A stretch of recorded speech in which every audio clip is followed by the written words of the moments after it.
Shalom Akim, this is the brother CHAARAWTAZA. I'm going to do a podcast today. Once again, you know what it is. We're going into these dudes in Egypt. Kemet niggas, science and all this stuff like that. So today, it's funny because this how you know that the Most High is dealing with Yahshua, because I was riding in the car this morning and I was thinking about faith, you know, and what is faith, and you know, if everybody has faith. And then I got home and I seen the brothers down there in Texas, and I seen their videos and I was like, oh shit. So just showing you that the Most High is taking control in all these videos that's popping up and putting them in the direction, you know, that he wants them to be put in. So I want to say all praise to YAHAWASHI for giving us this knowledge and understanding and putting us all on the same page. So with that being said, let's get into it. So this is the title. All things take faith. Where's your faith? Alright? So anytime you get into anything, anything in this world, any religion, any way of life, any science, any endeavor that you take up, it must first start with faith. If you're going to go skydiving, you got to first have faith that you're not going to fall, you know, off whatever, off the plane, or your parachute going to work, or you got to have faith in something or someone. You know, if you go on bungee jumping, you got to have faith that the cord is going to hold up. So all things are done by faith. All right? And the reason I'm going into this is because you got these dudes in Kemet and in Egypt, and they saying, oh, you just faith based and faith this and faith that, and we can't go off of faith. We gotta have proof. Well, it's a lot of things that you guys are, you know, for you to even think that you're Kemet, you had to start with faith. Alright? So I kinda wrote this out. Alright, because I just kinda wrote this out. But so it might sound like I'm reading a little bit. And I'm going to go into Article 2. So let's start off. It says, all things take faith at its start, even so-called science. When we look at etymology of the word faith, it is from the Latin word fides, meaning trust, faith, confidence, reliance, credence, belief, you know, and we're going to put emphasis on that word belief, believing. Alright, so we look at the definition from dictionary.com. It says faith, confidence, or trust in a person or a thing. Like I said, if you're going to go skydiving, you got to have faith or confidence or trust or belief, you know, that your parachute is going to come out, that the person that packed your parachute packed it right. Or you got to have faith that the company that made your parachute made it right. Okay, so you're always going to have to use faith. So it says, definition number 2, which is, we're going to put emphasis on this, belief that is not based on truth. Alright, so belief that's not based on truth. That's what faith is, which is not a bad thing. It says, so if we look at anything or any knowledge, it all has to start with the belief that is not based on truth. Okay? Which according to etymology and definition is faith. Alright, everything starts with the suspicion or belief that is sought to be proven true by the believer. Even in science, we see this as a hypothesis. Alright, this is what they call faith in science. They call it a hypothesis. Alright, in the Bible it's called hypostasis. Alright, the hypothesis, this is from Wikipedia. The hypothesis is a proposed explanation for a phenomenon. Alright, scientists generally base scientific hypotheses on previous observations that cannot satisfactorily be explained with the available scientific theories. A scientific hypothesis is a proposed explanation of a phenomenon which still has to be rigorously tested. You see that? A scientific hypothesis is a proposed explanation. It's a given answer of a phenomenon which still has to be tested, has to be rigorously tested, meaning it's not proven yet. A hypothesis is an answer that's not proven yet. Okay, which is the same thing as faith. All right, it says, remember that all things start with faith or a belief that must be tested. All right, they said that even though it's accepted, all right, they said that that all men came from monkeys. All right, that's what they say. That's a theory, but it hasn't been proven. All right, it had to start with Darwin believing something. He seen some things in nature, and then he believed. Okay, all animals came from one living organism. All right, the astronomers or whoever looked out in space, and they seen some dust or something like that, and they had to go off a suspicion or a belief or a faith that everything started with the Big Bang. All right, so everything starts with faith. Whatever what do you have your faith in? All right, so it says, remember that all things start with faith or a belief that must be tested. This word hypothesis is even found in the Bible concerning faith in the book of Hebrews.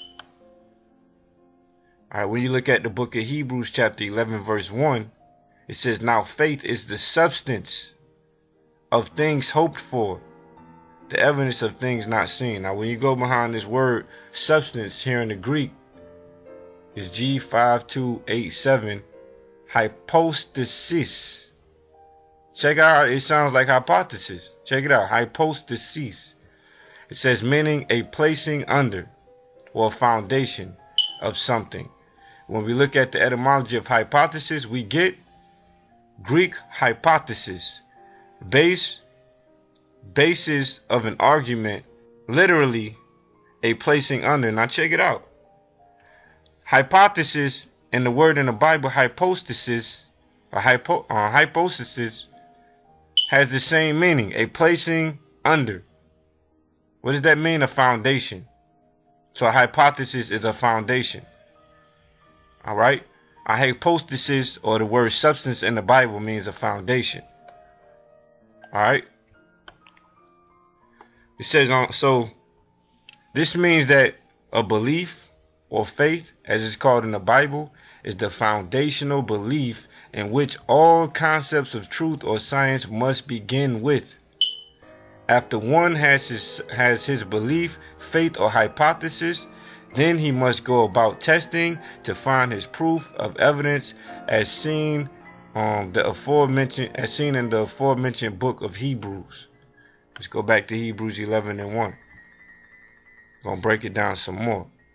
It says, now faith is the substance of things hoped for, the evidence of things not seen. So we already know that substance is the word hypostasis, which is the same as hypothesis, which means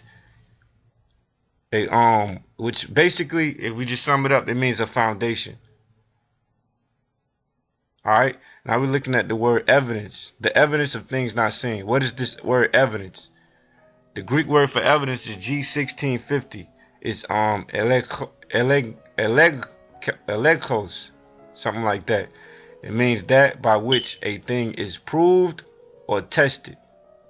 So right here for evidence is that by which a thing is proved or tested. All right, for things, the Greek word is G4229. Pragma. It means an accomplished fact. So when we put all this together, and we break this down, this word of substance, all right, which means a placing under, which is damn near the same as hypothesis, or in the Greek right here, hypostasis. All right, it means a foundation or placing under. The word behind evidence, ekkios, that by which a thing is proved or tested. And the word for thing, pragma, an accomplished fact. So when you put it all together, what does it mean? Its meaning is meaning it is by your belief, faith, or hypothesis that one begins to search and prove an accomplished fact. For example, if I'm a scientist and I prove there is a thing called infrared, which our eyes cannot see, I must first believe or have faith that the said thing exists. This faith will then carry me to the accomplished fact by forcing me to search and test to prove the beginning faith or belief that I had or that I start with. So this scripture, Hebrews 11:1, is an axiom or a truth, a universal truth. So when these dudes say, oh, we got to get away from religion. When they say religion, they talking about the Bible, even though we don't deal in religion. They say, oh, we got to get away from the Bible because the Bible it teaches you to be blind and just to believe and just to have faith in things that cannot be proven, things that are not true. Well, that's far from the case. All right. And furthermore, to start in anything, any type of truth or any type of science or any type of anything, you must start at faith. All right. And faith is your foundation of proof. Faith is the foundation or the thing that drives you to the accomplished fact or the truth. In science, they call it a hypothesis. In Greek, they call it a hypothesis. Okay? In the scriptures. Okay, that's why the scriptures told you to beware of science falsely called so. Because that's all this is today. Alright, these people believe in what they call science, but it's just a religion. That science is just a religion. To believe in the Big Bang, you have to have faith that one of the laws of thermodynamics, that energy cannot be created nor destroyed, that law was broken, and that law just came into existence. You have to have faith because there's no proof of that. All right, there's no proof of evolution. So if you're in Egyptology or you're in Kemet and you believe everybody came from Africa, you have to just believe that shit. It ain't no proof that the first human beings came out of Africa. Ain't no proof that the first human beings came from a monkey. There's no proof. All right, so everything starts with faith. All right, whether you want to call it faith or whether you want to call it some other name, it's all the same. All right, so I'm going to read from this article right here, a little bit from it. It says, consider a presentation at Tufts earlier this year in which MIT engineering professor Cullen Buie offered a version of yes. Some would have you think that faith and reason are like oil and water. This simply isn't the case. Some of the greatest minds in history have employed faith to advance the frontiers of science. Many of the greatest scientists in history are people with a deep faith, not just in their science. Remember, you got to have faith to do anything. So he says, not just in their science, but also in God. In his talk, Buie describes how this discovery of Higgs boson, for example, requires scientists to have faith in themselves and in their theories. Okay? Finally, the mathematician at Ask a Mathematician / Ask a Physicist offers a more nuanced perspective. Sometimes when people say science requires faith, what they are trying to get at is the idea that scientists have to rely on assumptions that they can't prove. For instance, scientists have to assume that induction works, that you can generalize about the future laws of the universe by looking at the past laws. If tomorrow the laws of physics were suddenly different than they ever were before, science will be in pretty deep water. The thing is, that all methods for drawing conclusions about the world rely on some hidden assumption or faith. So saying this is true for science isn't saying much. In fact, the deep-rooted assumptions that science relies on are pretty much modest. So however you want to say it is based off of faith. Science, everything starts with faith, and then you go on to prove that faith. Okay? Alright, so we're going to go to this article. It's called Taking Science on Faith. It's by New York Times. Alright? It says opinion, but whatever. It's published on November 24th, 2007 by Paul Davies. It says science, we are reportedly told, is the most reliable form of knowledge about the world because it is based on testable hypotheses, which is, when you really go into it, that's faith. Alright? The foundation of faith, testable foundations. Okay, it says religion, by contrast, is based on faith. The term doubting Thomas will illustrate the difference.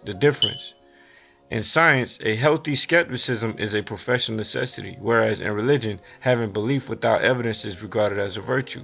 The problem with this neat separation into non-overlapping magistia, as Stephen J. Gould describes science and religion, is that science has its own faith-based belief system. Okay, remember what I just broke down the word faith in that scripture of Hebrews 11:1. All right, it says all science proceeds on the assumption that nature is ordered in a rational and intelligible way. You couldn't be a scientist if you thought the universe was a meaningless jumble of odds and ends haphazardly juxtaposed. When physicists probe to a deeper level of subatomic structure, or astronomers extend the reach of their instruments, they expect to encounter additional elegant mathematical order. And so far, this faith has been justified. It says the most refined expression of rational intelligibility of the cosmos is found in the laws of physics, the foundational rules on which nature runs. The laws of gravitation and electromagnetism, the laws that regulate the world within the atom, the laws of motion, all are expressed as tidy mathematical relationships.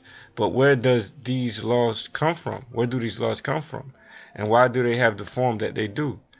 When I was a student, the laws of physics were regarded as completely off limits. The job of a scientist, we were told, is to discover the law and apply them, not inquire into their provenance. The laws were treated as given, imprinted on the universe like a marker's mark at the moment of the cosmic birth, and fixed forevermore. Therefore, to be a scientist, you had to have faith or belief that the universe is governed by a dependable and immutable, absolute, universal mathematical laws of an unspecified origin. You've got to believe, dealing with faith, that these laws won't fail, that we won't wake up tomorrow to find heat flowing from cold to hot, or the speed of light changing by the hour. See, you have to have faith that these laws that they say is scientific. You have to have faith that that's true. So there is faith in science. All right, faith for everything. For anything you have to have faith. To walk around outside, you have to have faith. You got to have faith that the things that you're seeing are really what you're seeing. You have to have faith that the translators of that Kemetic scrolls translated them right, and that they're authentic. All right, let's keep going. It says, over the years, I have often asked my physicist colleagues, why the laws of physics are what they are. The answer vary from "that's not a scientific question" to "nobody knows." The favorite reply is, "there's no reason They are what they are. They just are. That sounds like what we say about the Most High. He just is. Well, that's what his name is, Yahawah. He that is, he that exists, or he that is. It says the idea that the laws exist reasonlessly is deeply anti-rational. Read that again. The idea that the laws exist reasonlessly is deeply anti-rational. After all, the very essence of a scientific explanation of some phenomena is that the world is ordered logically and that there are reasons things are as they are. Rationality is what it's called. It says if one traces these reasons all the way down to the bedrock of reality, the laws of physics, only to find that reason then deserts us, it makes a mockery of science. Clearly then, both religion and science are founded on faith. See that? Namely on belief in the existence of something outside the universe, like an unexplained God or unexplained set of physical laws. Maybe even a huge ensemble of unseen universes too. For that reason, both monotheistic religion and orthodox science fail to provide a complete account of physical existence. Alright, so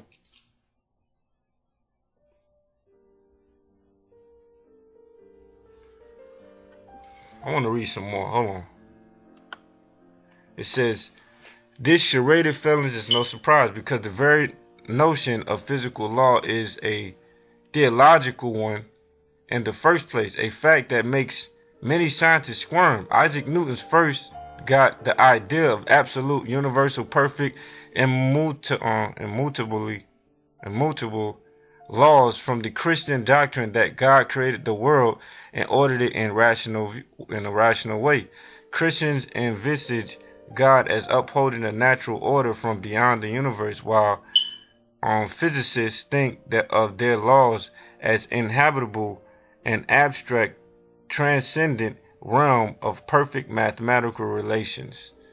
And just as Christians claim that the world depends utterly on God for its existence, while the converse is not the case, so physicists declare a similar asymmetry. The universe is governed by eternal laws or meta-laws, but the laws are completely impervious to what happens in the universe.